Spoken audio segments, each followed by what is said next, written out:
Hey guys, and welcome to the start of my DreamWorks How to Train Your Dragon character breakdown.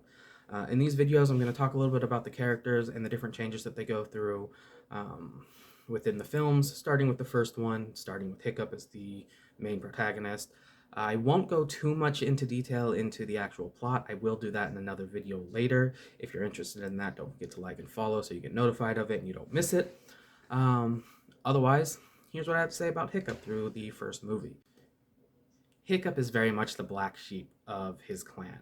He's not physically capable in the same way that the rest of them are. He's scrawny, he's noodly, whereas everyone else is big and brawny and very physically fit, which makes sense because well, their whole thing in life is to slay dragons. Hiccup, at the beginning of the film, really wants to kill a dragon. And being 15, it's for the same reason that most of us would really want to kill a dragon. Kill dragon, get girlfriend. Um, Maybe not the most honorable of reasons or smart of reasons to want to go and fight a fire breathing monster, but I think most guys can relate to that. Because, well, guys are dumb. But he's not strong enough. He can't, pick up a great axe and go and fight a dragon head to head. So it is implied early on in the movie that during various dragon raids, he is attempted to use various inventions of his own making to bring down dragons in alternative means. We only see this once in this movie, but we do. He has like a crossbow or a ballista, I think would be a better classification for this weapon, that shoots bolas, I believe is what it is, or it might just be a net. I can't really tell in the movie, but he uses that to take down a Night Fury, which is like the god tier of dragons at this point that anyone knows about.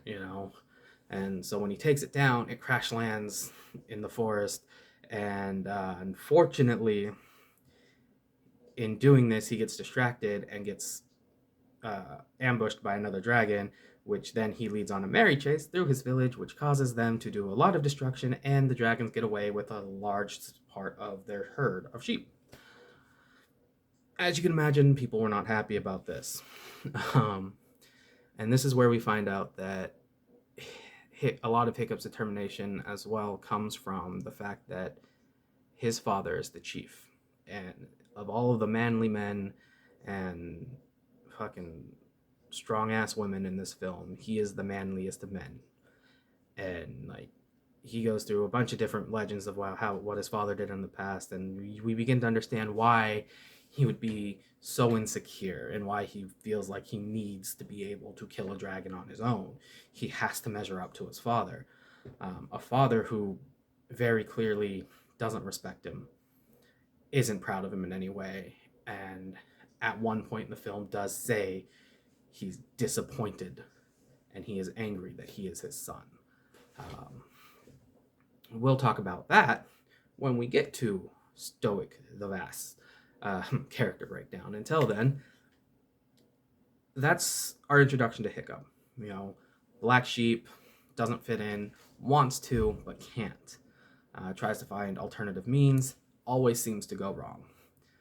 The best part of this is I think it's something that we can all relate to.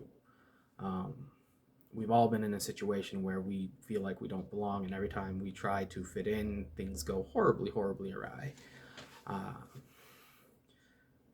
Now, personally, I'm not a huge fan of the black sheep trope in film. I know it's easy to use because, and then that's really easy to show character development, but it just gets used a lot.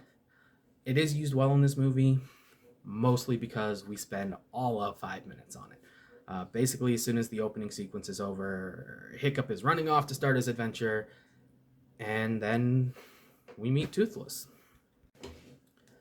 Now, Toothless may be the single most important character as far as helping Hiccup come into his own as a person throughout the film. Not because he himself does anything important. Oh, that's not fair. He does do some very important things throughout the movie, but in this case, he doesn't really like physically push Hiccup to be better, but he is the catalyst for Hiccup. He becomes Hiccup's fixation, because instead of being able to kill the dragon, he starts to study him and realizes that basically everything they know about dragons is totally wrong. Um, of course, Toothless is very wary of Hiccup at first, doesn't want him anywhere near him. The dragons and men have been fighting each other for generations. It makes sense that dragon not trust man. So it's slow. Hiccup has to gain Toothless's trust, and he does this by first just not showing up. He drops his weapon and feeds the dragon, and in return, the dragon feeds him. That's a gross scene, but And in doing this, Hiccup starts to become confident in himself. He realizes that no, he's not physically strong, but he's intelligent and he's clever, and he figures out, oh, dragons don't like this specific type of eel, and he uses that knowledge to, force dragons back into their kennels during dragon slaying training, that is. And along with a bunch of other really cool tricks he picks up from Toothless and smaller dragons that visit them on the island while he's with him. Figures out that Toothless can't fly because when he crashed through the trees, he lost a part of his tail, and so he can't, glide or anything like that. And this is all stuff that he can use in his real life to make it seem like he's becoming a competent dragon slayer.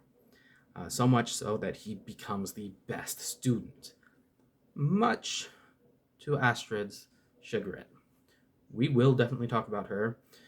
She doesn't get a lot of development in this movie, but as the series goes on, especially if you watch the connecting TV shows, she goes from stereotypical, I want to be the best, I have to prove I'm the best because I'm a girl type character, which doesn't make sense in the context of this movie, but we'll talk about that later, to this very supportive, can't really say side character because she's just as in the thick of things as Hiccup is. She respects Hiccup. Hiccup respects her. It's very mutual. It's really cool. Anyway, I digress. We will talk about her later. But suffice to say, for now, she first she was mad at Hiccup because he sucked. Now she's mad at Hiccup because he's better than her. Whereas everyone else is like, "Wow, you've gotten really good, Hiccup. That's really cool. We respect you now. You're actually part of the clan." This becomes a problem really quickly, because once Hiccup realizes that you can train dragons and that you can build trust with them and that you can build friendships with them, he no longer even has the desire to try to kill them. But he doesn't know how to convince the rest of his people that this is the right thing to do. So much so that problems arise when his father comes back from a hunting expedition. Quick reminder, Hiccup's father is Stoic the Vast. Really cool character, really shitty father, at least in the beginning. And Hiccup tries to talk to him about not wanting to kill dragons, and he just doesn't want to hear it. He doesn't want to listen. And that's in part because at this point, he is so proud of his son and the advancements he's made since he's been gone. And it's the first time that he's ever really been able to say, that he is proud of his son. That depressing thought aside, it becomes clear that he's not going to accept dragons as even just a natural part of the world, let alone friends. And so when Hiccup tries to show his entire clan that you don't have to be afraid of dragons, that we don't have to fight them, and that we don't have to kill them, Stoic reacts poorly and makes everything worse. And immediately switches back to, you're not my son. I'm not proud of you. I have no son, basically. This is the liar revealed side of things, and Hiccup, of course, is our liar. He's been tricking people into thinking he's been learning how to be a better dragon slayer, and really, he's been teaching himself to become a dragon tamer. And everyone is very upset about this. The liar reveal trope is another one I have an issue with. I think it can very easily diminish a character's growth throughout the film.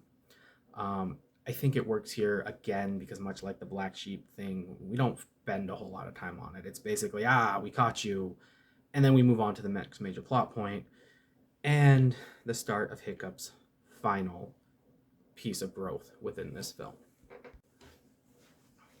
So, in this film, the crux of the matter is that they're trying to figure out how to get rid of dragons for good.